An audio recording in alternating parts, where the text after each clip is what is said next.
Hello friends, welcome to tech exam YouTube channel. Friends, ISRO URSC की answer key आ गई है। आई होप कि आपने डाउनलोड कर ली होगी। बहुत सिंपल था डाउनलोड करना। जब आंसर की जैसे ही आई थी उसकी लिंक मैंने अपने व्हाट्सएप ग्रुप टेलीग्राम ग्रुप में डायरेक्ट प्रोवाइड करा दी थी। उस लिंक पर क्लिक करके आप आंसर की को आसानी से डाउनलोड कर पाओगे या कर ली होगी। अगर नहीं किए तो लिंक आपको डिस्क्रिप्शन में मिल जाएगी, जाके आप डाउनलोड कर लीजिए। यूआरएससी आंसर की हम पूरी कंप्लीट डिटेल में जानने वाले हैं।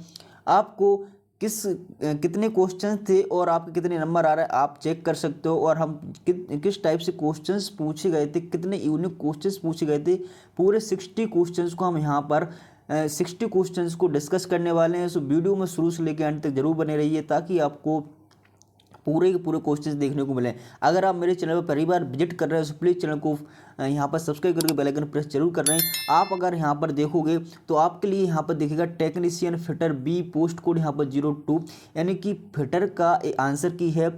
यहाँ पर आप देख सकते हो 3/11/2022 का यहाँ पर 3 तारीख को जो एग्जाम कंडक्ट हुआ था उसका ये 3 तारीख का है। और यहाँ पर शिफ्ट आप देख सकते हो 12 बजे से 1:30 तक, यानी कि सेकंड शिफ्ट का ये पेपर है। तो फुल हम इस पर यहाँ पर डिस्कस करने वाले, पूरा देखिएगा। चलिए यहाँ पर शुरू करते हैं। आपके लिए पता होगा इसमें 2 पार्ट में यहाँ पर क्वेश्चंस को पूछा गया था। 2 पार्ट में क्वेश्चंस को पूछा गया था। यहाँ पर पार्ट 1 था, उसमें आपका टेक्निकल था जिसमें आपके 40 क्वेश्चन थे। और पार्ट 2 था, उसमें आपके 20 क्वेश्चन थे। पार्ट 2 में WCS से क्वेश्चन पूछे गए थे, काफ़ी क्वेश्चन 20 क्वेश्चन पूछे गए थे।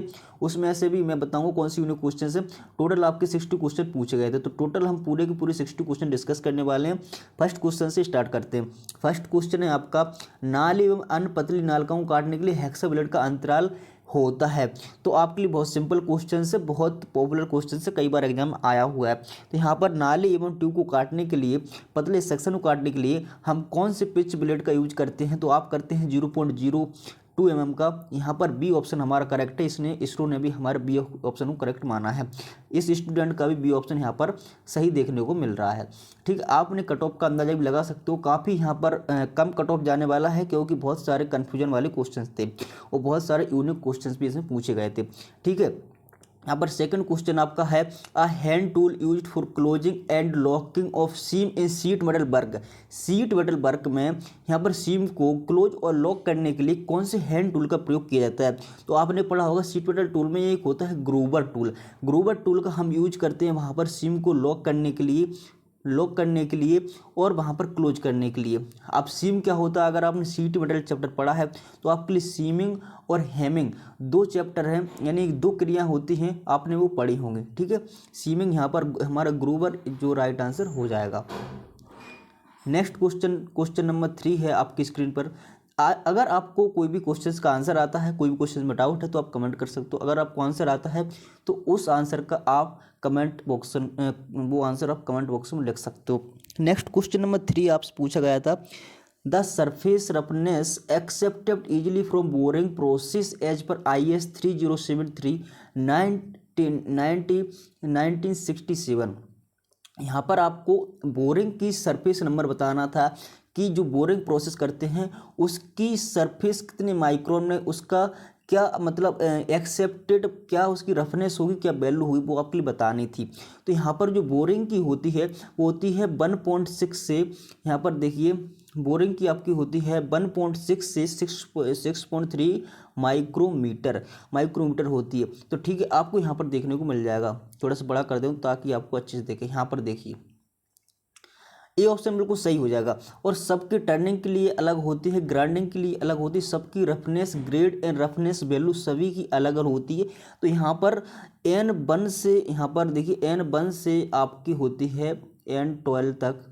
ठीक है, N12 तक आपकी रफनेस ग्रेड होती हैं। तो आपको सभी को याद कर लेना है। पूरा चार्ट में प्रोवाइड करा दूंगा आपको अपने व्हाट्सएप और टेलीग्राम ग्रुप में, तो आप वहाँ से देख लेना। नेक्स्ट क्वेश्चन नंबर 4 है आपकी स्क्रीन पर।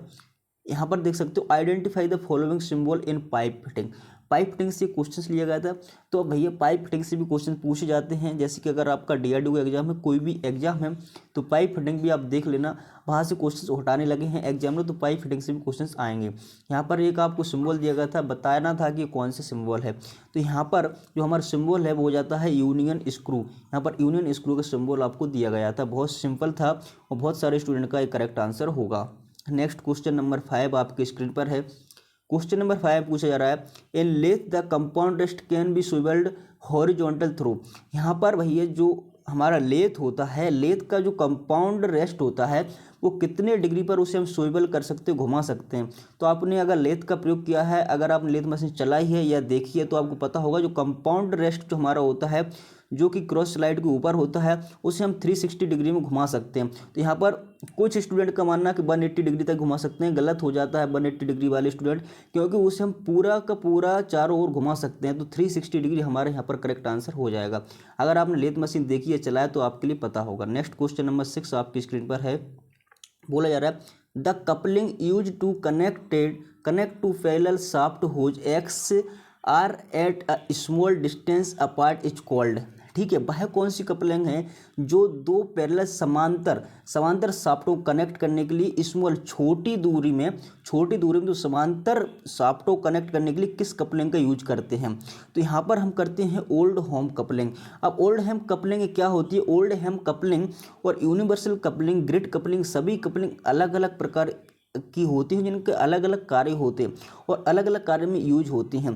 तो जी हम जो कपलिंग है इसका एक डेडिकेटेड वीडियो बनाऊंगा, वो आपको बोलिए बता दूंगा कि देखिए ट्रांसमिशन का क्वेश्चन है, तो ट्रांसमिशन चैप्टर से जरूर क्वेश्चन पूछे जाते हैं। इसरो में तो पूछे जाते हैं और डीआरडीओ में से पूछे जाएंगे। ट्रांसमिशन चैप्टर आपको अच्छे से क्लियर कर लेना।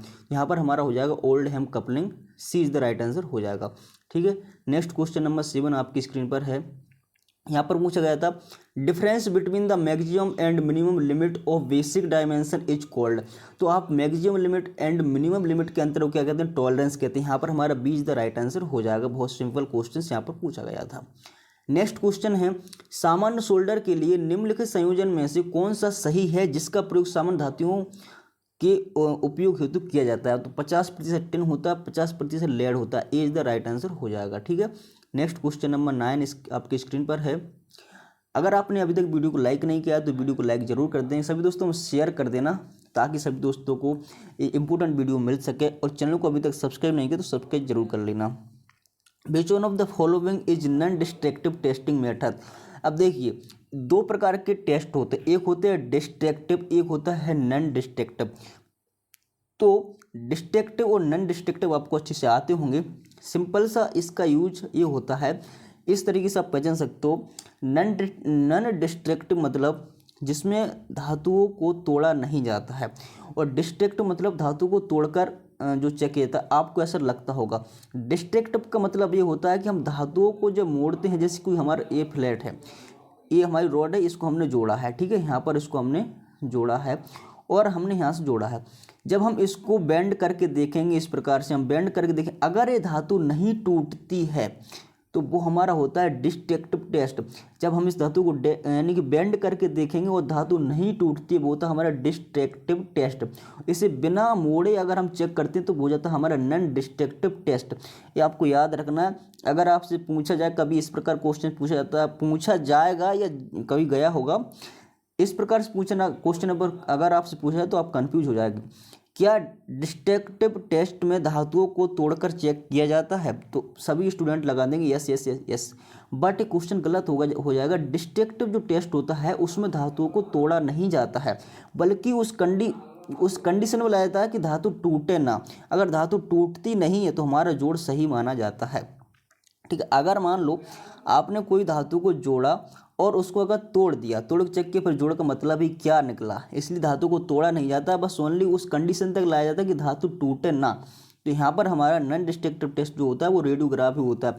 रेडियोग्राफी तरंगों द्वारा जो भी डिफेक्ट होता है उसको चेक किया जाता है। ठीक है, यहाँ पर नेक्स्ट क्वेश्चन नंबर 10 है। गैस वेल्डन में ऑक्सीजन गैस सिलेंडर का बाल्ब चूड़ी होता है, राइट हैंड होता है, आप सभी को पता होगा। बी ऑप्शन बिल्कुल राइट हो जाएगा। क्वेश्चन नंबर 11 आपकी स्क्रीन पर है। मूल छिद्र प्रणाली में 50 mm के आकार के लिए फिट का निष्पीड़न है। देखिए मैंने एक अभी लिमिट फिट टॉलरेंस की वीडियो प्रोवाइड कराई थी कल परसों, उसमें से काफ़ी क्वेश्चन इसमें देखने को मिल रहे हैं। ऐसे ही सभी एग्जाम में लिमिट फिट टॉलरेंस से क्वेश्चन देखने को मिलते हैं। अगर आपने वो वीडियो नहीं देखी तो जाके देख लीजिए, लिंक में डिस्क्रिप्शन दे दूंगा। और डीआरडीओ यानी कि DRDO full course September 10 fitter turner machinist वालों के लिए फुल कोर्स की वीडियो मैंने बना दी है, प्लेलिस्ट बना दी, तो वहाँ से जाकर आप वॉच कर सकते हो, ताकि आपको DRDO के एग्जाम में काफ़ी हेल्प होगी। यहाँ पर देखिए फिट हम देख लेते हैं, ज़्यादा चर्चा फालतू नहीं करते हुए। यहाँ पर मूल क्षेत्र प्रणाली में 50 mm की फिट को आपको दर्शाना है, तो हम क्या लिखेंगे 50G6H7, और यहाँ पर लिखा है H7G6। अब यहाँ पर बोला गया छिद्र प्रणाली, तो हॉल बेसिस सिस्टम है, और जैसे फर्स्ट ऑप्शन इसलिए इनकरेक्ट हो जाएगा क्योंकि यहाँ पर शाफ्ट बेसिस सिस्टम का ये यहाँ पर जो है निष्पीड़न किया गया है, और बी बिल्कुल राइट हो जाएगा क्योंकि यहाँ पर हॉल बेसिस सिस्टम किया गया है।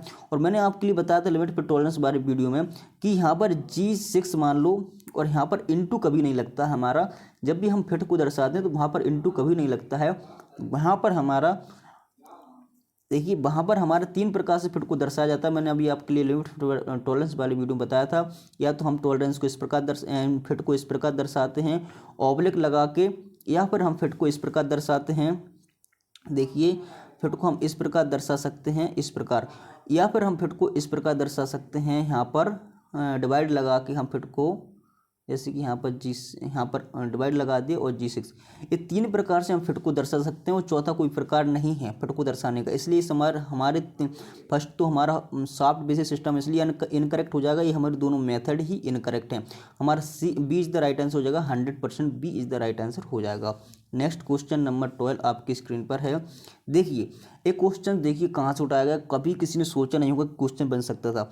इन mechanical comparator the magnification range, अब कंपैरेटर की जो मैग्निफिकेशन रेंज कितनी होती है ये आपसे पूछा गया है। कंपैरेटर की मैग्निफिकेशन जो रेंज होती है वो 100 से 1000 तक होती है, इसलिए यहाँ पर सी इज द राइट आंसर हो जाएगा। नेक्स्ट क्वेश्चन है आपका माइक्रोमीटर से। यहाँ पर बाहरी माइक्रोमीटर में ए को पहचानना है, तो भैया ये थिम्बल है, वो सिंपल क्वेश्चन है, C is the right answer हो जाएगा यहाँ पर। नेक्स्ट क्वेश्चन 14 नंबर का आपकी स्क्रीन पर है। वीडियो को बिल्कुल स्किप करके मत जाना, पूरा देखना, बहुत अच्छे क्वेश्चंस आप यहाँ पर देखने वाले हो, आपको मैं डिस्कस कराने वाला हूँ। 14 नंबर क्वेश्चन है the fuel involve class D fire.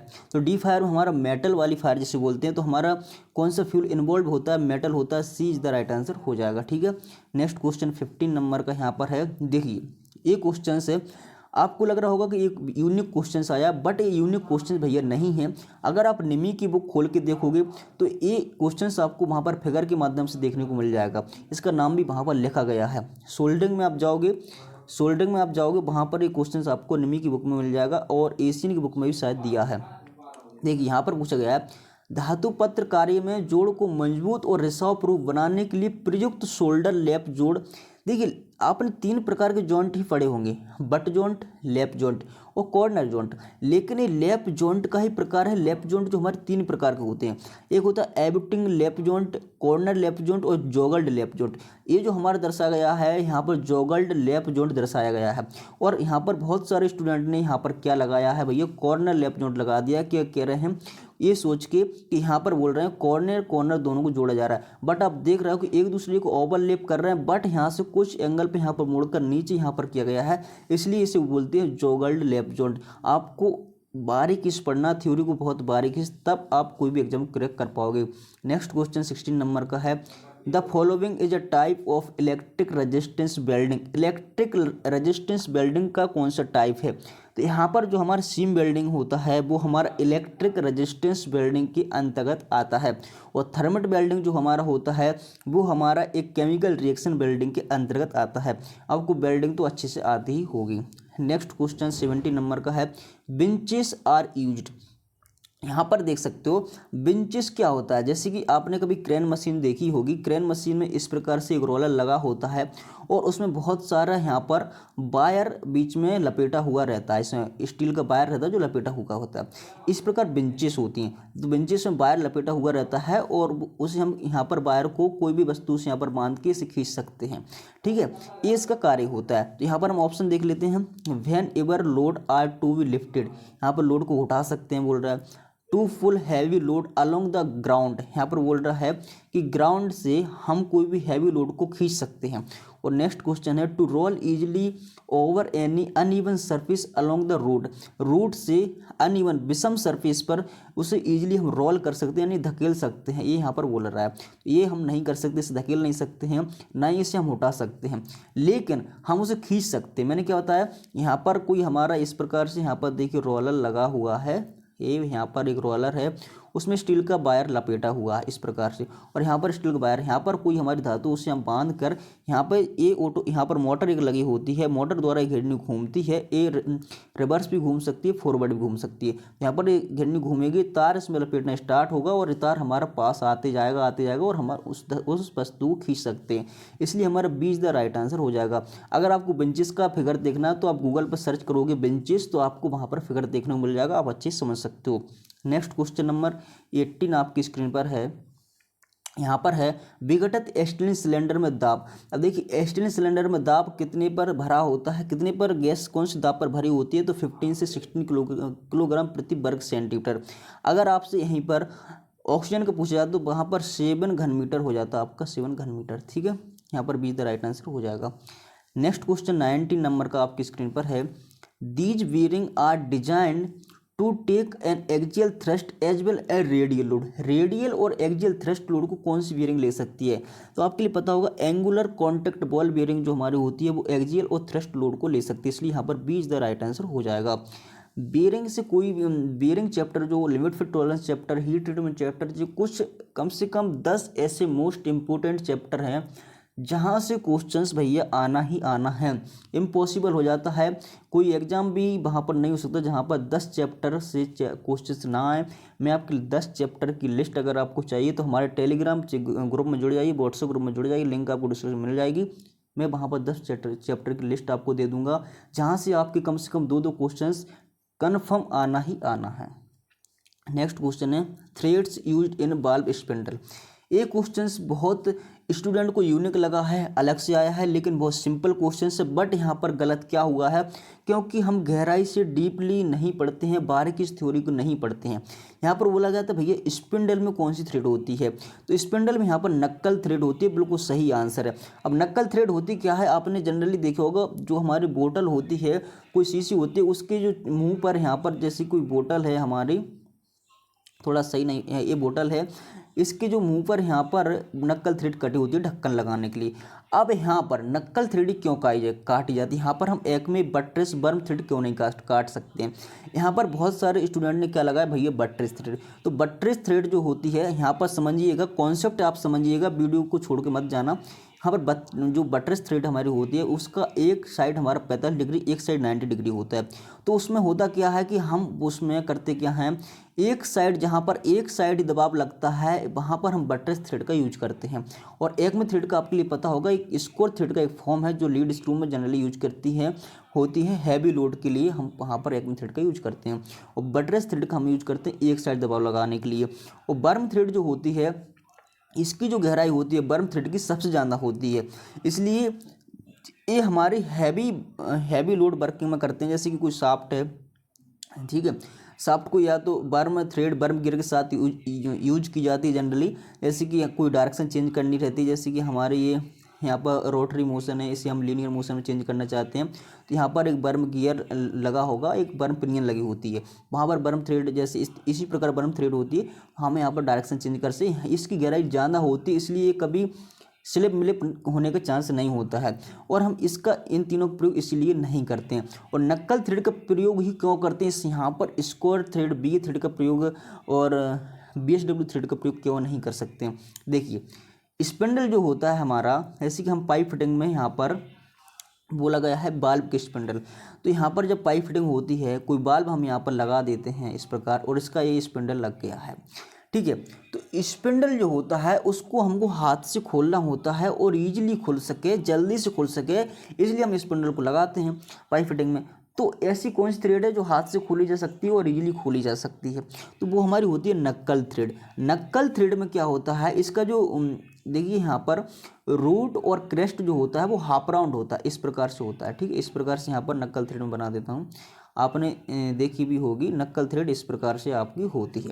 तो यहाँ पर जो हाफ राउंड होता है उससे होता क्या, हमको खोलने में आसानी होती है, कम फोर्स लगता है और हमारा बाल का स्पिंडल खुल जाता है, इसलिए हम नक्कल थ्रेड का यूज करते हैं। यूनिक क्वेश्चन से बस थोड़ा सा कॉन्सेप्ट यहाँ पर लगाना था, अगर आपने कॉन्सेप्ट लगाया होता तो यहाँ पर शायद आपका आंसर सही हो गया होता, D is the right answer हो जाएगा। ठीक है। नेक्स्ट क्वेश्चन देखिए, इसलिए आप जो भी पढ़ते हो थ्योरी में कभी भी उसकी एक एक छोटी से छोटी बात को आपने समझना है, याद रखना है, क्योंकि एग्जामिनर कहीं से भी क्वेश्चन बना सकता है। 21 नंबर क्वेश्चन है, the file having a rectangular shape with teeth only at bottom face. Special file में आती है, तो हमारी टिंकर्स फाइल होती है, उसके बॉटम में ओनली फेस होते हैं, ऊपर हैंडल लगा होता है, आपने देखी होगी। यहाँ पर सी इज द राइट आंसर हो जाएगा टिंकर्स फाइल।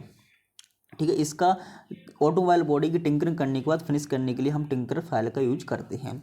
नेक्स्ट क्वेश्चन है 22 नंबर का, बोल रहा है इन वेल्ड, देखिए वेल्डिंग से आपको 2 से 3 क्वेश्चन देखने को मिलेगा, इसलिए वेल्डिंग, लेथ और हाइड्रोलिक से भी क्वेश्चंस आपको देखने को मिल जाते हैं। तो आपको 3 चैप्टर भी अभी पढ़ लेना है, अब एग्जामिनर यहाँ से क्वेश्चंस लेने लगे हैं। और जो आप पहले मेजरिंग टूल, मार्किंग टूल, इनसे क्वेश्चन ज़्यादा बनते थे, अब उनसे क्वेश्चंस आना बहुत कम हो गए हैं। वो उन चैप्टर के चक्कर में ना पढ़ना, ये चैप्टर जो नए यहाँ पर ऐड किए जा रहे हैं, जिनसे क्वेश्चंस उठ रहे हैं, उन क्वेश्चंस को, उन चैप्टर को आपको पढ़ लेना है। बोल रहा है वेल्डिंग से, the porosity of alternative current power source is always, यानी जो एसी करंट में कौन सी पोलरिटी होती है, power source, AC current power source में कौन सी पोलरिटी का हम यूज करते हैं। देखिए जो डीसी करंट होता है, आपके लिए पता होगा अगर आपने वेल्डिंग पढ़ा है अच्छे से, तो डीसी करंट में हम पोलरिटी का यूज करते हैं। 2 प्रकार की पोलरिटी होती है, एक स्टैटिक, रिवर्स। वो जनरली हम करते हैं डीसी करंट में। एसी करंट में कोई पोलरिटी यूज नहीं करते हैं, क्योंकि पोलरिटी को एक कांस्टेंट करंट चाहिए। और अल्टरनेटिव करंट, एसी करंट में क्या होता है, करंट की दिशा हमारी बदलती है, यानी कि उसका जो डायरेक्शन होता है बदलता रहता है, कभी ऊपर कभी नीचे, कभी ऊपर कभी नीचे, इस प्रकार होता रहता है। तो हमारा जो पोलरिटी है कभी यहाँ पर कम होगी, कभी ज़्यादा होगी, यानी कि कभी रिवर्स होगी, कभी स्ट्रेट होगी। तो यहाँ पर इसलिए हम पोलरिटी का यूज नहीं कर सकते हैं, क्योंकि जब हम पोलरिटी का यूज करते हैं तो करंट कांस्टेंट चाहिए। अगर हम पोलरिटी में देखिए करते क्या है, जैसे कि हमने कोई स्टेट पोलरिटी मान लीजिए ली, तो स्टेट पोलरिटी में क्या होता है, जो हमारा इलेक्ट्रोड होता है वो हमारा पॉजिटिव टर्मिनल से जोड़ देते हैं, और जो हमारा वर्क जॉब होता है उसे माइनस टर्मिनल से जोड़ देते हैं। तो हमारा यहाँ पर पॉजिटिव टर्मिनल लगातार जा रहा है, या मान लीजिए 100 एम्पीयर का जा रहा है तो जा रहा है, यहाँ पर भी 100 एम्पीयर जा रहा है तो जा रहा है। अगर हम इसे एसी से जोड़ते हैं, यहाँ पर एसी से जोड़ते हैं, तो यहाँ पर जो प्रॉपर 100 एम्पीयर का करंट मिलना चाहिए, एसी में से प्रॉपर 100 एम्पीयर का करंट नहीं मिलेगा, इसलिए हम एसी में कोई भी पोलरिटी का यूज नहीं करते। तो यहाँ पर हो जाएगा नो पोलरिटी। ठीक है, नो पोलरिटी। नेक्स्ट क्वेश्चन है 23 नंबर का, बहुत सिंपल क्वेश्चन है। देखिए, एक 100 mm माप लंबाई वाला बी ब्लॉक जिसमें 5 से 90 mm के बीच व्यास और ग्रेड ए की कार्य वस्तु पकड़ने की क्षमता है को यहाँ पर हमको डिफाइन करना है, उसकी स्पेसिफिकेशन लिखना है। तो आपको देखिए, इसरो का जो आपका एसडीएससी का पेपर हुआ था, वहाँ पर भी बी ब्लॉक से क्वेश्चन पूछा गया था, और इसी प्रकार क्वेश्चन पूछा गया था। उसमें आईएस नंबर यहाँ पर चेंज किया गया था। तो आईएस नंबर अगर आपको 2949 से याद था, जिसको उसका वहाँ पर करेक्ट हुआ था। अब यहाँ पर आईएस नंबर तो आपको दे दिया है, बट यहाँ पर आपको स्पेसिफिकेशन लिखना है। अगर आपने बी ब्लॉक के मोस्ट इंपोर्टेंट क्वेश्चंस को ना पढ़कर आपने अगर फंडामेंटल अपना क्लियर कर रखा है, तो आप आसानी से इस क्वेश्चन को बना सकते थे। यहाँ पर डायरेक्ट लिखा है, आपके लिए पता होगा। सबसे पहले हम लिखते हैं वी ब्लॉक, जैसे वी ब्लॉक की बोल रहा है, सबसे पहले हमको लिखना है वी ब्लॉक। उसके बाद क्या लिखते हैं, जो भी उसकी लंबाई है, माप है, उसको हम लिखते हैं। जैसे 100 यहाँ पर दिया गया है, 100 यहाँ पर दिया गया, तो 100 हमको लिख लेना है। उसके बाद क्या लिखते हैं, रेंज उसकी लिखते हैं कि कितने रेंज के वर्क पीस को पकड़ सकते हैं। यहाँ पर लिखा गया 5 से 90 mm, तो 5 से 90 mm के वर्क पीस को पकड़ सकता है। उसके बाद हम ग्रेड लिख देते हैं, ग्रेड लिखने के बाद उसका आईएस नंबर लिख देते हैं, ये हमारी माप हो जाती है। तो कुछ स्टूडेंट ने यहाँ पर गलती क्या की होगी, यहाँ पर उन्होंने क्या किया होगा, यहाँ पर ए वाला क्वेश्चन बहुत सारे स्टूडेंट लगाया हो, सी वाला। यहाँ पर देखिए आप क्या गलत है, यहाँ पर देखिए कहीं भी आपको ग्रेड दिख रहा है, ए नहीं दिख रहा है इसमें, और यहाँ पर एम जोड़ दिया। एम जब पेयर में हमारे बी ब्लॉक होते हैं, उसमें एम को हम जोड़ते हैं, और यहाँ पर देखिए एम पहले ही जोड़ दिया, यहाँ पर एम जोड़ दिया है, और यहाँ पर 590 लिख दिया, यहाँ पर आईएस लिख दिया। यहाँ पर जो आपको दूसरा और चौथा ऑप्शन जो आपको देखने को मिल रहा है, वो आपको यहाँ पर इसमें अंतर क्या है, इसमें पेयर में है, लेकिन यहाँ पर अभी आपको ग्रेड देखने को नहीं मिल रही है, और यहाँ पर डी में आपको ग्रेड देखने को मिल रही है। तो एम हम कब लगाते हैं, जब हमारे बी ब्लॉक पेयर में होते हैं, जोड़े में होते हैं, एक साथ दो बी ब्लॉक होते हैं। लेकिन यहाँ पर ना तो पेयर में ना क्वेश्चन, आप सिंपल से एक बी ब्लॉक है उसका आपको स्पेसिफिकेशन लिखना था, तो आपका यहाँ पर ए बिल्कुल सटीक स्पेसिफिकेशन हो रहा है, इसलिए आपका ए इज द राइट आंसर हो जाएगा। जिसका ही फंडामेंटल क्लियर होगा उसका एक क्वेश्चन सही बन गया होगा। अगर जिसने एमसीक्यू पढ़ा है, एमसीक्यू के पीछे भागा, उसका यहाँ पर इनकरेक्ट आंसर हो जाता है। इसलिए मैं कहता हूँ आपको हमेशा फंडामेंटल अपना क्लियर करके चलना, एमसीक्यू के पीछे नहीं भागना, नहीं तो आप ऐसे ही क्वेश्चन में फंस जाओगे। देखिए एक क्वेश्चन वेल्डिंग से फिर ले लिया गया है। यहाँ पर कोटिंग फैक्टर आपसे पूछा गया 1.4 से 1.5 आर्क वेल्डिंग जो इलेक्ट्रोड में जो हमारे 1.4 से 1.5 के इलेक्ट्रोड होते हैं उनका कोटिंग फैक्टर क्या होता है। देखिए कोटिंग फैक्टर जो होता है 3 प्रकार का होता है। एक होता है आपका लाइट कोटेड, एक होता है मीडियम कोटेड, एक होता है हैवी कोटेड इलेक्ट्रोड, और सुपर हैवी कोटेड इलेक्ट्रोड नहीं होता है, कहीं कहीं मान लिया जाता है, लेकिन 3 ही जनरली आपके होते हैं। तो आपके होते क्या हैं, जो आपका 1.2 और यहाँ पर 1.2 से यहाँ पर देखिए 1.2, 1.4, 1.5, देखिए यहाँ पर होता है आपका मीडियम कोटेड फैक्टर, 3 प्रकार के होते हैं, और जो 1 से कम होता है, जैसे कि यहाँ पर आपका हो गया 1, या यहाँ पर 1.1 हो गया, या आपका 0.8 हो गया, तो आपके हो जाते हैं light coated electrode. Coated electrode एक फैक्टर होते हैं। कोटिंग फैक्टर क्या होता है, कोई इलेक्ट्रोड जैसे हमारा होता है, कोई भी इलेक्ट्रोड होता है, और उस पर जो कोटिंग की होती है वो कोटिंग फैक्टर ये दर्शाता है कि ये इलेक्ट्रोड हैवी वेल्डिंग के लिए है, या लाइट वेल्डिंग के लिए है, या मीडियम वेल्डिंग के लिए यूज की जा सकती है, तो उसके कोटिंग फैक्टर से हमको मालूम चलता है। इसलिए यहाँ पर जो हमारा यहाँ पर 1.4 से 1.5 दिया गया, इसका चार्ट मैं प्रोवाइड करा दूंगा, चार्ट मैं आपके लिए प्रोवाइड करा दूंगा व्हाट्सएप ग्रुप या टेलीग्राम ग्रुप में, पहले कराया भी था शायद, तो अभी भी करा दूंगा, देख लेना इसका चार्ट पूरा। तो यहाँ पर देखिए, यहाँ पर हमारा हो जाएगा B is the right answer, medium coated electrode. Next question 25 number का है। यहाँ पर बोला जा रहा है in sheet metal an operation of closing down the edges of the plates and heads of the rivets to from a metal to metal joint is called. आपसे यहाँ पर पूछा गया जो उनकी एजेस हैं, उनको प्लेट से जो हमारे प्लेट की एजेस हैं उनको क्लोज करना है, मतलब पास में लाना है। तो यहाँ पर जो रिवेट जो होती हैं उसमें 2 प्रकार के टूल यूज किए जाते हैं, एक होता है कॉकिंग, एक होता है फुल रिंग। तो यहाँ पर फुल रिंग का यूज करते हैं हम लीक प्रूफ जॉइंट बनाने के लिए, और जो एजेस को हमको यानी कि क्लोज लाना दबाना रहता है, और हमारे चाहे वो प्लेट की एज हो चाहे रिवेट की, यहाँ पर रिवेट की एज हो, तो वहाँ पर हम कॉकिंग टूल का यूज करते हैं। कॉकिंग टूल का यूज मतलब इसका जो हमारा वर्किंग पॉइंट होता है वो पतला होता है, वो कुछ पतला होता है, और फोल्डिंग टूल का जो वर्किंग पॉइंट होता है, जो कटिंग जिसे हम हाँ वर्किंग पॉइंट होता है, वो हमारा प्लेट की मोटाई के बराबर रखा जाता है। तो यहाँ पर हमारा हो जाएगा caulking tool is the right answer हो जाएगा। ये 2 क्वेश्चंस हैं, जहाँ से 2 क्वेश्चन हैं जो कभी ना कभी ज़्यादातर पूछे जाते हैं रिवेट से, ठीक है। नेक्स्ट क्वेश्चन है नरम इस्पात सॉफ्ट स्टील को काटने के लिए 2 सेंटीमीटर व्यास वाले अति उच्च इस्पात भेदक के लिए आरपीएम की गणना करें। नरम इस्पात के लिए कर्तन गति का 31.4 मीटर प्रति मिनट के रूप में लें। देखिए यहाँ पर आपका कटिंग स्पीड से क्वेश्चन पूछा गया, बहुत सिंपल है। यहाँ पर आपको कटिंग स्पीड का फॉर्मूला आना चाहिए। कटिंग स्पीड बराबर होता है पाई डी एन बटे 1000। ये आपको फॉर्मूला अगर याद है, और आपको ध्यान रखना है यहाँ पर, देखिए यहाँ पर आपको क्या ध्यान रखना है कि यहाँ पर सेंटीमीटर 2 सेंटीमीटर लिया गया है। तो यहाँ पर आपको जब सेंटीमीटर में होता है तो यहाँ पर आपको 100 लेना रहता है, 100 लेना रहता है। एक बात मैं बता दूं, सबसे पहले इसका आंसर बता दूं, इसकी एक मोस्ट इंपॉर्टेंट बात जो आपको याद रखना वो मैं आपके लिए बता देता हूं। तो यहाँ पर आपके लिए क्या पूछा गया है, आपसे पूछा गया है आरपीएम। तो जब हम आरपीएम निकालेंगे तो आरपीएम का हमारा फॉर्मूला क्या हो जाएगा, यहाँ पर हमारा कटिंग स्पीड ऊपर पहुँच जाएगा, और हमारा यहाँ पर जो क्या बोलते हैं आरपीएम जो 1100 था वो भी हमारा ऊपर पहुँच जाएगा, और जो हमारा पाई और डी था वो हमारे यहाँ पर नीचे आ जाएगा। इस फॉर्मूला में आप जब मान रखोगे तो आपका आंसर यहाँ पर आ जाएगा 500 आ जाएगा। किस प्रकार आ जाएगा, जैसी कटिंग स्पीड यहाँ पर आपकी दी गई है 31 यहाँ पर देखिए 2 सेंटीमीटर का आपका व्यास है और भेदक के लिए कर्तन गति यहाँ पर 31.4 दी गई है, यानी पाई दी गई है। और यहाँ पर आपका 100 है और यहाँ पर आपका पाई का मान भी 3.14 होता है। और यहाँ पर डी आपका दिया गया है 2 सेंटीमीटर। ठीक है, ये आपको मान रखना है। जैसे आप यहाँ से दशमलव हटाओगे तो यहाँ पर एक जीरो हो जाएगा और यहाँ से जब आप दशमलव हटाओगे तो यहाँ पर 2 जीरो हो जाएंगे। ठीक है, एक जीरो से एक जीरो कट जाएगा और इससे ये कट जाएगा और 2 से ये काटेंगे तो 1000 का आधा 500 होता है, तो 500 हमारे यहाँ पर राइट आंसर हो जाएगा।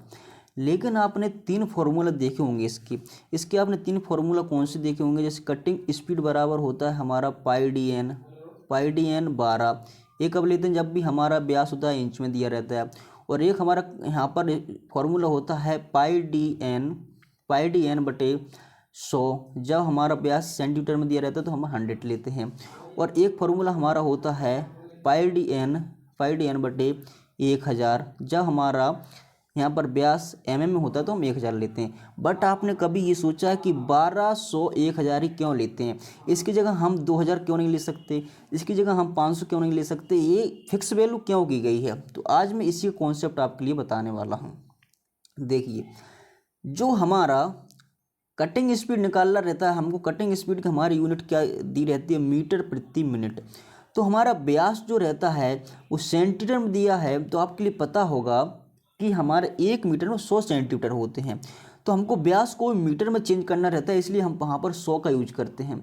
और अगर mm में ही व्यास हमारा mm में दिया है तो आपके लिए पता होगा कि 1 मीटर में हमारे 1000 mm होते हैं। इसलिए हमको व्यास जो रहता है उसको मीटर में चेंज करना होता है, इसलिए हम यहाँ पर 1000 का पहले ही भाग देते हैं ताकि हमारा व्यास है हमारा मीटर में चेंज हो जाए, हमारी कैलकुलेशन आसान हो जाए और हमारा करेक्ट आंसर निकले। इसलिए हम यहाँ पर 1000 का भाग देते हैं, यहाँ पर 100 का भाग देते हैं, इसी प्रकार यहाँ पर 12 का भाग देते हैं। ठीक है, आई होप कि अब आप कभी नहीं भूलोगे। अगर आपको याद नहीं है तो आपको याद हो गया हो, कभी आप नहीं भूलोगे क्योंकि आपको कॉन्सेप्ट यहाँ का पता चल चुका है। ठीक है, नेक्स्ट क्वेश्चन 27 नंबर का है। यहाँ पर देखिए, the type of brass with 95% copper and 5% zinc is called. देखिए कितना डीप क्वेश्चन आपसे पूछा गया है। ब्रास के कुछ यहाँ टाइप होते हैं, वहाँ से क्वेश्चन यहाँ पर लिया गया है, जो बहुत सारे स्टूडेंट छोड़ देते हैं कि यहाँ से क्वेश्चन नहीं बनेगा, लेकिन देखिए वहाँ से क्वेश्चन लिया गया है। इसी प्रकार क्वेश्चन सब एग्जामिनर लेने लगा है, उठाने लगा है। तो यहाँ पर 95% कॉपर और 5% जिंक जिसमें होता है उसे हम बोलते हैं ग्लीडिंग मेटल बोलते हैं। तो यहाँ पर D is the right answer हो जाएगा। मुंज मेटल में आपका 60-40 होता है, आपके लिए पता होगा। नेवल ब्रास में आपका शायद 90-10 होता है। ठीक है, इसी प्रकार आपका एडमिरल्टी ब्रास में भी कुछ 80 के लगभग होता है, सही से मेरे को पूरा याद नहीं है, 80-20 के लगभग होता है। ठीक है, तो यहाँ पर 95 वाला हो जाएगा आपका ग्लीडिंग metal. Next question number 28 number का है, the following welding gives highest quality weld. देखिए वेल्डिंग से कितने ज़्यादा क्वेश्चन पूछे गए हैं। तो हाईएस्ट क्वालिटी वेल्ड हमारी जो होती है गैस टंगस्टन आर्क वेल्डिंग हमारी बनाती है। ठीक है, इज द राइट आंसर हो जाएगा। नेक्स्ट क्वेश्चन 29 नंबर का है, the point angle of chisel to cut aluminium. Aluminium को काटने के लिए चीजल का पॉइंट एंगल हमेशा 30 डिग्री रखे जाता है, आपके लिए पता होगा। D is the right answer हो जाएगा। ठीक है, नेक्स्ट क्वेश्चन है आपका 30 नंबर का। यहाँ से पूछा जा रहा है कि निम्नलिखित धातु के छिद्रण तथा परिछिद्रण करते समय मिट्टी के तेल का उपयोग किया जाता है। यानी कि कोई भी वह कौन सी धातु है जिसकी रीमिंग और हॉलिंग मतलब हॉल करने के लिए उसे मिट्टी के तेल का यूज करते हैं। तो एल्यूमिनियम की जब भी हम रीमिंग या हॉल करते हैं, उसमें थ्रेडिंग कुछ भी करते हैं, तो वहाँ पर एल्यूमिनियम में हम मिट्टी के तेल का यूज करते हैं, केरोसिन का यूज करते हैं। A is the right answer हो जाएगा। 30 नंबर का क्वेश्चन है, the application of control valve in pneumatic system is to. देखिए आपने इस आंसर शीट में ध्यान दिया होगा तो कुछ क्वेश्चंस हिंदी में, कुछ क्वेश्चंस इंग्लिश में। ऐसा क्यों होता है? आपने अगर आंसर की यहाँ पर डाउनलोड की है तो आपके में ऐसा आया होगा, कुछ इंग्लिश में कुछ हिंदी में। होता क्या है, जब स्टूडेंट पेपर देने जाता है तो वहाँ पर लैंग्वेज सेलेक्ट करने का ऑप्शन रहता है। कोई से क्वेश्चन किसी स्टूडेंट को हिंदी बनता है, कोई से क्वेश्चन इंग्लिश बनता है। तो जिस लैंग्वेज में वहाँ पर ऑप्शन क्वेश्चंस को देख के आंसर को सिलेक्ट करके नेक्स्ट करता है, सेव एंड नेक्स्ट करता है, वही लैंग्वेज आपकी आंसर की में आती है। तो स्टूडेंट ने यहाँ पर इंग्लिश वाली लैंग्वेज को सिलेक्ट करके आंसर करके सेव एंड नेक्स्ट किया होगा तो उसकी इंग्लिश आ रहा है, जिस क्वेश्चन को हिंदी में किया है वो हिंदी आ रहा है। आपको इस प्रकार एक क्वेश्चन देखने को मिलते हैं। तो यहाँ पर देखिए न्यूमेटिक सिस्टम में का जो कंट्रोल वाल्व होता है वो किसको कंट्रोल करता है, वो हमारा कंट्रोल करता है direct the flow of fluid, direct flow of fluid को और एयर को, दोनों को यहाँ पर कंट्रोल करता है। यहाँ पर एयर होता है तो एयर भी हो जाता है, flow of fluid and air. तो यहाँ पर सी द राइट आंसर हो जाएगा। नेक्स्ट क्वेश्चन है 32 नंबर का। यहाँ पर cooling rate of carbon steel during annealing process, annealing process में कूलिंग रेट स्टील के लिए क्या होती है। तो कार्बन स्टील के लिए जो कूलिंग रेट होती है जनरली 100 से 150 डिग्री सेंटीग्रेड प्रति आवर होती है। यहाँ पर 20 द राइट आंसर हो जाएगा। एशियन की बुक अगर आपने पढ़ी है तो वहाँ पर दिया हुआ है, आपने पढ़ा होगा एनिलिंग में। Horning is used for finishing of bourse. यहाँ पर देखिए जो हॉर्निंग हमारी प्रोसेस होती है बोर की फिनिशिंग के लिए यूज किया जाता है। तो देखिए यहाँ पर देख सकते हो, यहाँ पर क्या है, ferrous and non ferrous material में करते हैं, ठीक है। C is the right answer हो जाएगा। नेक्स्ट क्वेश्चन 34 नंबर का है। Maximum tighten torque of grade 8.8 M fastener. ये आपके लिए यूनिक क्वेश्चन है, एक नया क्वेश्चन है। अगर आपने टॉर्क बल आघूर्ण पढ़ा है WCS में, वर्कशॉप कैलकुलेशन एंड साइंस में, तो भी आपका ये क्वेश्चन शायद हो सकता है गलत हो गया हो, क्योंकि इसका फॉर्मूला यहाँ पर अप्लाई नहीं हो रहा है। क्यों नहीं हो रहा है कि यहाँ पर देखिए टॉर्क जनरली क्या होती है, देखिए यहाँ पर टॉर्क हमारा जो होता है, तो भैया टॉर्क में क्या होता है, कोई हमारे यहाँ पर बोल्ट लगा हुआ है, नट लगा हुआ है, इसको हम टाइट कर रहे हैं, ये हमारी टॉर्क यहाँ पर लगा के हम इसको टाइट कर रहे हैं, ठीक है। यहाँ पर एक हम फोर्स लगा रहे हैं, यहाँ पर हम हाथ से कोई फोर्स लगा रहे हैं, खींच रहे हैं, तो इसकी जितनी लंबाई है, जितना हम फोर्स लगा रहे हैं उसका इंटू कर देते तो हमारा टॉर्क निकल जाता है। लेकिन इसमें ना तो भैया फोर्स की वैल्यू दी है कितना फोर्स लग रहा है, और ना ही यहाँ पर टॉर्क की लेंथ दी गई है।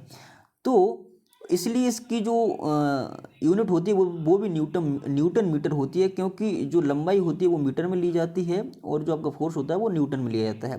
दोनों का हम इंटू करते हैं तो हमारी निकल के आती है टॉर्क वैल्यू कितनी होगी।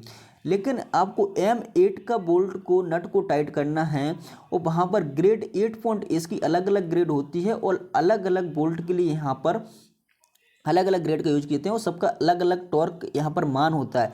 इसका पूरा का पूरा चार्ट मैं आपके लिए प्रोवाइड करा दूंगा, आपको डिस्क्रिप्शन में मैंने पूरी PDF बना के आपको चार्ट दे दूंगा, आप देख लेना वहाँ पर।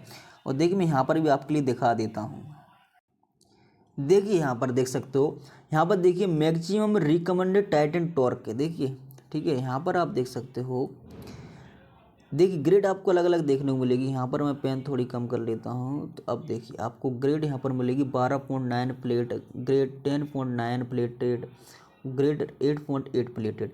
तो आपके लिए 3 ग्रेड जनरली होती हैं और इनकी मीट्रिक कोर्स न्यूटन मीटर, यहाँ पर FTLB जो आपका दिया गया है वो आपका यहाँ पर दिया गया है फोर्स, ठीक है। यहाँ पर देखिए अलग अलग यहाँ पर दिया गया है, तो क्या दिया गया है यहाँ पर अलग अलग, यहाँ से थोड़े से बड़ा कर लेते हैं हम। अब देखिएगा पूरा चार्ट है, आपको याद कर लेना है।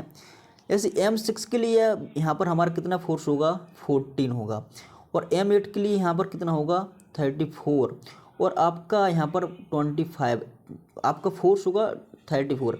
और यहाँ पर आप देखोगे क्या बोला था M8 के लिए, तो यहाँ पर देखोगे M8 के लिए जो ग्रेड 8.8 आपसे बोलेगा, ग्रेड 8.8 प्लेटेड, तो यहाँ पर आपका होता है 20, वहाँ पर आपको 20 ऑप्शन में नहीं है, तो 20 के ऊपर नीचे जो ऑप्शन है वो आपका सही होता। तो आपका जो होता है जनरली करेक्ट बिल्कुल होता है, M8 का होता है 20। इनका ग्रेड अलग अलग होता है तो ग्रेड के अनुसार इनकी वैल्यू चेंज होती है।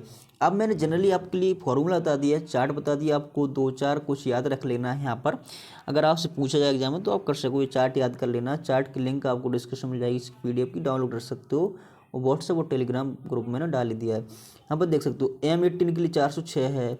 M18 जैसे जैसे आपके बोल्ट का साइज बढ़ता है वैसे वैसे इसका टॉर्क बढ़ता जाता है, ठीक है। यहाँ पर अब हम चलते हैं क्वेश्चंस पर। ये आपका क्वेश्चन था यहाँ पर, तो यहाँ पर मैंने बता दिया M8 के लिए। देखिए यहाँ पर 28.8, यहाँ पर ना तो आपका 20 दिया है ना आपका 19 दिया है, और देखिए 20 के आसपास कोई भी ऑप्शन नहीं, ऑप्शन सिर्फ आपको B मिलता है। इसलिए आपका बी आंसर करेक्ट हो जाएगा। और जो टॉर्क का मैंने आपके लिए फॉर्मूला बताया है, जो आपका फोर्स होता है, जैसे हम एफ से यहाँ पर डिनोट करते हैं, और आपकी जो भी लेंथ होती है, लेंथ मान लीजिए एल यहाँ पर मान लेते हैं, तो आप दोनों का मल्टीप्लाई करोगे तो आपका टॉर्क निकल के आ जाएगा। ये टॉर्क का फॉर्मूला होता है। और जब कोई एंगल दिया रहता है, कोई एंगल पर भी हम टॉर्क जब लेते हैं, कोई एंगल पर घुमाते हैं, तो उसमें क्या होता है, यहाँ पर टॉर्क का फॉर्मूला होता है, जो भी फोर्स है, जो भी लेंथ है, और इनटू साइन थीटा ले लेते हैं हम। क्या ले लेते हैं? इनटू साइन थीटा हम ले लेते हैं। तो ठीक है, ये आपको फॉर्मूला याद रख लेना है। नेक्स्ट क्वेश्चन यहाँ पर देखते हैं। नेक्स्ट क्वेश्चन 35 नंबर का है, गोल दंडों के केंद्र का पता लगाने के लिए प्रयोग किए गए कैलिपर को कहते हैं भैया spring joint caliper, jenny caliper, उपयुक्त सभी। तो वहाँ पर जेनी कैलिपर से हम गोल रॉड का सेंटर पता लगा सकते हैं। यहाँ पर सी इज द राइट आंसर हो जाएगा। नेक्स्ट क्वेश्चन है 36 नंबर का। यहाँ पर बोला जा रहा है, the shears used in sheet metal for the inside cutting of an intricate work is called। यहाँ पर देखिए क्या कर रहा है, शीट मेटल वर्क में कौन सी shear है जिससे हम इनसाइड कटिंग कर सकते हैं। देखिए एक आपकी shear कुछ इस प्रकार होती है। यहाँ पर मैं थोड़ी सी shear बनाऊँ, अगर बनती है तो एक यहाँ पर लगा देते हैं हम रिवेट, और ये हमारा हैंडल हो गया। हाँ, और ये उसके दोनों एजेस हो गए, कटिंग एजेस। इस प्रकार एक शेयर होती है आपकी, जिसे हम कहते हैं हॉक वेल्ड शेयर। इस प्रकार की शेयर से हम डायरेक्ट कोई शीट है उसकी इनसाइड कटिंग कर सकते हैं। जैसे यहाँ पर हमको इतना इतना भाग काटना है, तो इस शेयर से हम डायरेक्ट इतना ही भाग काट सकते हैं, क्योंकि ये जो एज बेंड होते हैं इसमें हम डायरेक्ट यहाँ पर फोर्स लगा के अंदर घुसाएंगे तो यहाँ पर घुस जाएगी, और यहाँ से हम डायरेक्ट अंदरूनी कटिंग कर सकते हैं। तो हॉक वेल्ड शेयर इसे कहते हैं। इसलिए इनसाइड और इंटीग्रेट वर्क में यहाँ पर हम हॉक वेल्ड शेयर का यूज करते हैं। B is the right answer हो जाएगा। आपने अगर सीट मेटल पढ़ा तो इसका फिगर भी दिया है और इसका प्रयोग भी दिया गया है। ठीक है, अगर आपने पढ़ा होगा तो आपको याद है। ये देखिए, identify the below pneumatic symbol. अब देखिए न्यूमेटिक्स क्वेश्चंस ले रहा है कि नहीं। हाइड्रोलिक एंड न्यूमेटिक जो चैप्टर आपका NSQF 5 लेवल में अभी ऐड किया गया है 2018 से, उसमें उससे भी क्वेश्चंस यहाँ पर पूछे जाने लगे हैं। इसलिए आपको वो हाइड्रोलिक एंड न्यूमेटिक का चैप्टर है, आपको पढ़ लेना है अच्छे से, ताकि आपका सभी कॉन्सेप्ट क्लियर हो सके। कहीं से भी क्वेश्चंस बने तो आप क्लियर कर सको। यहाँ पर आपका जो सिंबल है ये आपका लुब्रिकेटर का सिंबल है। यहाँ पर ए इज द राइट आंसर हो जाएगा। नेक्स्ट क्वेश्चन नंबर 38 आपकी स्क्रीन पर है। यहाँ पर बोला जा रहा है, यहाँ पर wiring allowance provided on sheet metal to wrap around the wire to a make wire edge and determined by the following formula where a d diameter of the wire and t thickness of sheet metal। तो आपने seat metal में देखा होगा, एक हमारा wire की हम जो हमारा वायरिंग अलाउंस, जो हम वायरिंग एज जब हम बनाते हैं, वायरिंग एज में बनाते हैं, जो हम हेमिंग करते हैं, तो वहाँ पर हमारा कोई ऑब्जेक्ट है, जैसे कि यहाँ पर अब इसके किनारों में, इसके जो किनारे हैं, इसके किनारे सुंदर दिखने के लिए और किसी में चोट न लगे इसलिए हम इसको वायर एज बना देते हैं। तो यहाँ पर इसको मोड़ कर इसके बीच में वायर डाल देते हैं। ठीक है, वायर डाल देते हैं। हमारा ये टॉप व्यू है किसी बक्से का, तो इसमें हम किनारे पर मोड़कर वायर डाल देंगे तो हमारा वायर एज बन जाएगा। तो यहाँ पर जो अलाउंस कितना रखा जाता है बीच का, वो आपको फॉर्मूला पूछा गया था। फॉर्मूला आपका 2.5 इंटू डी प्लस टी हो जाएगा। डी आपका वायर का व्यास हो जाएगा और टी आपकी प्लेट की मोटाई हो जाएगी। यहाँ पर ए इज द राइट आंसर हो जाएगा। नेक्स्ट क्वेश्चन है आपका 39 नंबर का। आपको किताब में चिन्ह दिया गया था, इसको पहचानना था कौन सा था आपका, ये था लेजर बीम, इसलिए आपका D is the right answer हो जाएगा। नेक्स्ट क्वेश्चन 40 नंबर का है। यहाँ पर बोल रहा है नर्स, यहाँ पर नर्लिंग जो होती है, knurls of 1.25 mm pitch 21 TPI produce. यहाँ पर आपकी जो 1.25 पिच दी गई है और टीथ पर इंच आपके 21 है। कौन सी पिच हो जाएगी? यहाँ पर हो जाएगी आपकी मीडियम नर्लिंग। कौन सी नर्लिंग हो जाएगी? Medium knurling. B is the right answer हो जाएगा। अब आपका पार्ट 1 कंप्लीट हो गया। यहाँ पर 40 क्वेश्चन पार्ट 1 में पूछे गए थे। अब आपका पार्ट 2 आ जाता है। यहाँ पर नीचे से देखिए लिखा भी, यहाँ पर सेक्शन टेक्नीशियन बी फिटर, यहाँ पर पोस्ट कोड है, यहाँ पर 1 से आपका स्टार्ट हो रहा है और यहाँ पर आपके WCS के क्वेश्चंस आ जाएंगे 20 क्वेश्चंस। एक एक करके हम पूरे 20 क्वेश्चंस को यहाँ पर डिस्कस करते हैं। इससे पहले आप वीडियो को लाइक कर दीजिए, चैनल को सब्सक्राइब कर लीजिए। यहाँ पर देखिए पूछा गया, एक आयताकार की लंबाई उसकी चौड़ाई से दोगुनी है। यदि आयताकार का परिमाप 60 सेंटीमीटर है, उसके क्षेत्रफल का पता लगाएं। देखिए बहुत सिंपल क्वेश्चन बोला गया है। अब देखिए जनरली आयत से क्वेश्चन दिया गया है, इसका आपका 200 निकल के जाएगा। आयताकार की लंबाई उसकी चौड़ाई से दोगुनी है। देखिए यहाँ पर अगर चौड़ाई आपकी x है तो आपकी लंबाई क्या हो जाएगी 2x हो जाएगी, ठीक है 2x हो जाएगी। अब क्या बोला, आयताकार का परिमाप 60 सेंटीमीटर दिया गया है, तो परिमाप आपके लिए पता होगा। यहाँ पर परिमाप आपका क्या होता है 2 इंटू लंबाई प्लस चौड़ाई होती है। परिमाप आपका 60 दिया गया है, तो आप इसी प्रकार सॉल्व करोगे आगे। यहाँ पर टू आपका यहाँ पर आ जाएगा, यहाँ पर आ जाएगा नीचे, और आपका यहाँ पर 3x हो जाएगा। तो 3x जब होगा तो यहाँ पर 3 आपका नीचे आएगा, ठीक है 2 और 3x हो जाएगा, और 2 आपके नीचे आएगा। तो यहाँ पर आपको इस प्रकार निकल के आ जाएगा। देखिए जैसे मैं निकालता हूँ, आप निकाल लेना, जो यही सिंपल ट्रिक है। तो यहाँ पर आपका जैसे कि मैंने कितना आया था अपना 60 आया था ऊपर, और यहाँ पर आया था 2, यहाँ पर आया था 3 दूनी 6, यहाँ पर आ गया 10, ठीक है 10 आ गया। अब आपका 10 हो गया, क्या हो गया, एक आयताकार की लंबाई उसकी चौड़ाई से दोगुनी है। तो अगर आपकी चौड़ाई x थी, हमारी चौड़ाई 10 है, तो यहाँ पर लंबाई कितनी हो जाएगी 20 हो जाएगी कि नहीं। और इसका क्या निकालना, आपको क्षेत्रफल निकालना। तो लंबाई इंटू चौड़ाई क्या होता है, क्षेत्रफल होता है, इसलिए हमारा क्या निकल के आ जाएगा 200 वर्ग सेंटीमीटर हमारा क्षेत्रफल निकल के आ जाएगा। इस प्रकार सिंपल सा क्वेश्चन दिया गया था। नेक्स्ट क्वेश्चन है 2 नंबर का, निम्नलिखित में से कौन सा स्थायी संतुलन स्थिति को पूर्ति करता है। स्थायी संतुलन यानी कि आपका स्थायी संतुलन कोई शंकु है, कोई यहाँ पर शंकु है, उसको हम सरफेस पर जब रखते हैं तो वो रुक सके सरफेस पर। किस प्रकार हम रखें, तो यहाँ पर जो शंकु है हमारा सपाट क्षैतिज सतह पर अपने आधार पर, कोई हमारा शंकु है, इस प्रकार जब हम किसी सरफेस पर रखेंगे तो जब हमारा वो शंकु यानी संतुलन रह सकेगा, कांस्टेंट रह पाएगा। यहाँ पर ए नंबर पूछेगा सपाट छेदित सतह पर अपने नोक पर स्थित। अगर हम नोक पर रखेंगे, इस प्रकार हम किसी शंकु को रखेंगे तो क्या रह पाएगा, स्थिर नहीं रह पाएगा। सपाट क्षैतिज सतह पर बॉल रखेंगे नहीं रह पाएगी, उत्तर सतह पर बॉल रखेंगे नहीं रह पाएगी। इसलिए हमारा सी इज द राइट आंसर हो जाएगी। थोड़ा सा कॉन्सेप्ट वाला क्वेश्चन था, थोड़ा सा दिमाग लगाने वाला क्वेश्चन था, ज़्यादा कुछ उसमें फॉर्मूला लगाने की जरूरत नहीं है। क्वेश्चन नंबर 3 है, जेम्स 10 दिनों में एक छोटा काम पूरा करता है, आकाश 12 दिनों में, और प्रसाद 15 दिनों में। यदि सब मिलकर काम करते हैं तो कितने दिनों में पूरा कर लेंगे।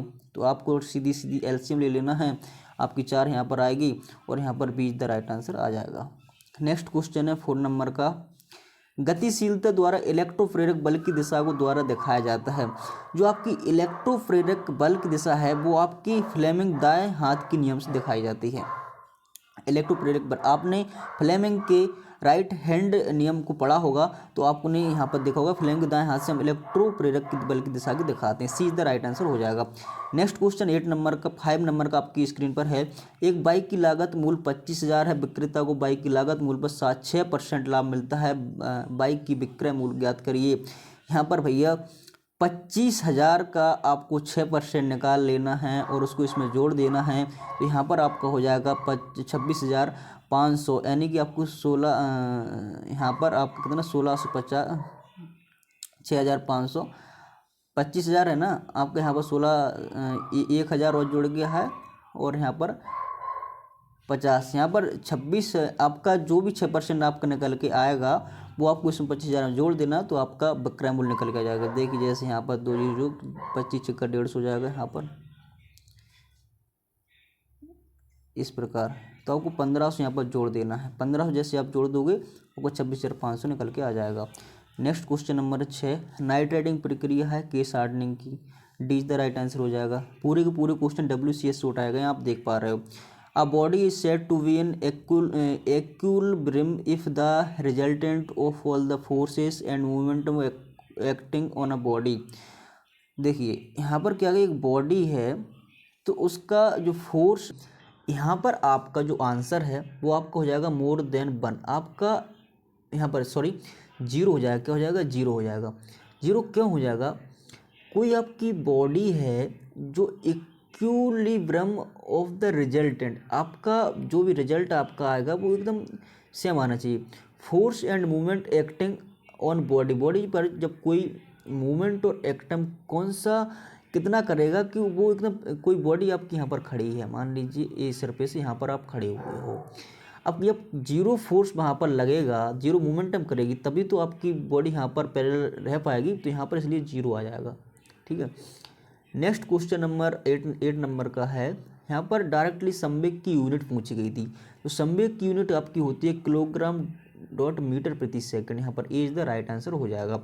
नेक्स्ट क्वेश्चन नंबर 9 नंबर का बहुत सिंपल क्वेश्चन था, इसमें कुछ जोड़ना घटाना नहीं था, कुछ भी जोड़ना घटाना नहीं था। इसमें C3 का गुणक पूछा था, तो C3 का यहाँ पर गुणक देख लीजिए आप, C3 गुणक आपका 1 है, तो यहाँ पर 1 है, लेकिन आपको एक बात और ध्यान रखना, यहाँ पर है -C3, तो -1 आएगा आपको। इसलिए ये बहुत सारे स्टूडेंट इसमें कैलकुलेशन कर रहे होंगे, बहुत टाइम बर्बाद कर रहे होंगे, बट इसमें कुछ भी कैलकुलेशन करने की ज़रूरत नहीं है, डायरेक्ट ही उसमें C3 गुणक पूछा गया है। अगर आपसे यहाँ पर 4V3 का यानी कि B3 गुणक पूछ लेता तो यहाँ पर आ जाएगा -4 आ जाता। और यहाँ पर अगर B3 का यहाँ पर अगर A3 का पूछता तो यहाँ पर आ जाता आपका 9। ठीक है, इसलिए आपका -C3 का पूछा गया, इसलिए आपका आ जाता है -1। ये इज़ द राइट आंसर हो जाएगा। लेकिन 10th लेवल का मैथ यहाँ पर पूछा गया है। इसी प्रकार आपका DRDO में इस प्रकार तो नहीं पूछा जाएगा, हो सकता है WCS आपका थ्योरी वाले चैप्टर में आगे जो 80 क्वेश्चन आने हैं, बाकी जो 40 क्वेश्चंस आपके कंपटीशन लेवल के आने हैं उसमें तो कंपटीशन लेवल का ही मैथ पूछा जाएगा।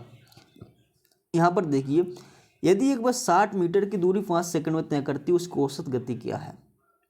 बहुत सिंपल है कि नहीं, 60 मीटर की 5 सेकंड में दूरी तय करती है, तो आपको औसत निकालना तो आता ही होगा। यहाँ पर हमारा 43.2 आंसर आ जाएगा, D is the right answer हो जाएगा। बहुत सिंपल, निकाल लेना आप। नेक्स्ट क्वेश्चन 11 नंबर का है, the peripheral speed of a car wheel of diameter 300 mm rotating and the speed 60 RPM। देखिए यहाँ पर आपका 0.35 मीटर प्रति सेकंड आएगा। यहाँ पर एक जो आपकी कार है, speed of car wheel, car का व्हील डायमीटर है 300 mm, वो रोटेट कर रहा है आपका 60 RPM पर, तो उसकी पेरिफेरल स्पीड आपके लिए बताना है। सरफेस यानी कि परिधीय स्पीड आपको बताना है, तो परिधीय स्पीड जब आप निकालोगे तो आपके आगे 0.35 मीटर प्रति सेकंड आ जाएगी। ठीक है। नेक्स्ट क्वेश्चन आपका 12 नंबर का है, एक वायुमंडलीय दाब होता है आपका 76 सेंटीमीटर ऑफ Fg, यानी Hg का मतलब होता है पारा, 76 सेंटीमीटर पारा आपका होता है वायुमंडलीय दाब। ठीक है, इज द राइट आंसर हो जाएगा।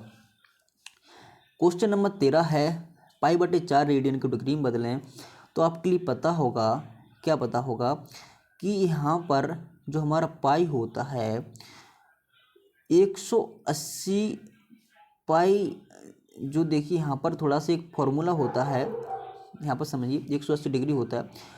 जब हमारा हमको 5/4 निकालना, तो यहाँ पर हम जब 4 का भाग देंगे तो क्या आ जाएगा हमारा, 4 चौको 16 आ जाएगा, 4 5 20 आ जाएगा, 45 डिग्री यहाँ पर निकल के आ जाएगा। नेक्स्ट यहाँ पर देखिए 14 नंबर का क्वेश्चन है, the microstructure and physical property of the material can be altered. तो कहाँ पर अल्टरेड होती है? फिजिकल यानी कि भौतिक प्रॉपर्टी और माइक्रो स्ट्रक्चर हम चेंज होता है, उसमें होता है हीट ट्रीटमेंट में, उसमें उपचार में। तो option number B is the right answer हो जाएगा। ठीक है। नेक्स्ट क्वेश्चन है, निम्नलिखित में से कौन सी अभाज्य संख्या, तो 17 हमारी अभाज्य संख्या है। नेक्स्ट क्वेश्चन नंबर 16 है आपका, यहाँ पर a की पावर m इंटू a की पावर n को क्या आएगा? तो आपको पता होगा गुणांक में घात जुड़ती हैं, तो यहाँ पर इंटू लगा तो प्लस, यहाँ पर कहाँ लगा हुआ, ए लगा हुआ, ए, और ऊपर जो हमारी पावर है m + n है, तो हमारा D is the right answer हो जाएगा। नेक्स्ट क्वेश्चन है 17 नंबर का, यहाँ पर पूछा जा रहा है, the property of metal by which can be drawn out into wire. तो वह होती है हमारी डक्टिलिटी। वह धातु कौन सा गुण है जिससे हम उसे वायर के रूप में खींच सकते हैं? तो डक्टिलिटी होता है, इज द राइट आंसर हो जाएगा। क्वेश्चन नंबर 18 आपकी स्क्रीन पर है, एक दीर्घवृत्त का क्षेत्रफल का पता करें यदि उसकी प्रमुख और छोटी धुरी क्रमशः 10 सेंटीमीटर और 6 सेंटीमीटर हैं। तो दीर्घवृत्त का आपको फॉर्मूला याद रखना है, a+b। देख, जैसे कि दीर्घवृत्त कुछ इस प्रकार बनता है ना आपका, इस प्रकार आपका दीर्घवृत्त बनता है, इसे हम a मान लेते हैं, इसे हम b मान लेते हैं। तो यहाँ पर हो जाएगा a × v/4। जब इस प्रकार आप करोगे तो यहाँ पर आ जाएगा 60, और यहाँ पर आपका आ जाएगा 4, तो यहाँ पर 15 चौको 60, आपका 15 निकल के आ जाएगा। ठीक है, D is the right answer हो जाएगा। नेक्स्ट क्वेश्चन है 19 नंबर का, यदि वर्ग की भुजा x है तो वर्ग का क्षेत्रफल से वर्ग के परिमाप की अनुपात यहाँ पर होगी x/4 आप निकाल के देख लेना, आपका x/4 ही आएगा। ठीक है, बहुत सिंपल है, जो बोल रहा है क्वेश्चन वही करना है। यहाँ पर बहुत सिंपल क्वेश्चन पूछा गया था, साइन थीटा का मूल अधिकतम होता है। तो कमेंट बॉक्स में बताइएगा इसका आंसर। आपको दिख ही रहा है 30 डिग्री है। 30 डिग्री का क्यों ज़्यादा होता है, साइन 30 डिग्री का वैल्यू कितनी होती है, वो आपको कमेंट बॉक्स में टाइप करना है। आई होप कि आपको पूरा आंसर की का एनालिसिस बहुत अच्छा लगा होगा, वीडियो पसंद आया होगा। अगर आपको वीडियो पसंद आया तो लाइक कर देना, लाइक ज़रूर कर देना, अपना वोट ज़रूर दे के जाना। अगर आपको वीडियो पसंद आया तो लाइक करना, अगर पसंद नहीं आया तो डिसलाइक करके चले जाना, कोई दिक्कत नहीं है। और अगर आपको हमारे चैनल हेल्पफुल लगता है कुछ नॉलेज यहाँ से आपको सीखने को मिलती है, तो आप सभी लोग सब्सक्राइब जरूर कर लेना, ताकि आने वाली प्रत्येक वीडियो को नोटिफिकेशन आपको मिलती रहे। और अगर आपने अभी तक सभी दोस्तों में इसको शेयर नहीं किया तो अपने सभी दोस्तों में शेयर जरूर कर देना। चलिए मिलते हैं नेक्स्ट टॉपिक नेक्स्ट वीडियो में, जब तक के लिए जय हिंद जय Bharat. Thanks for watching and bye bye.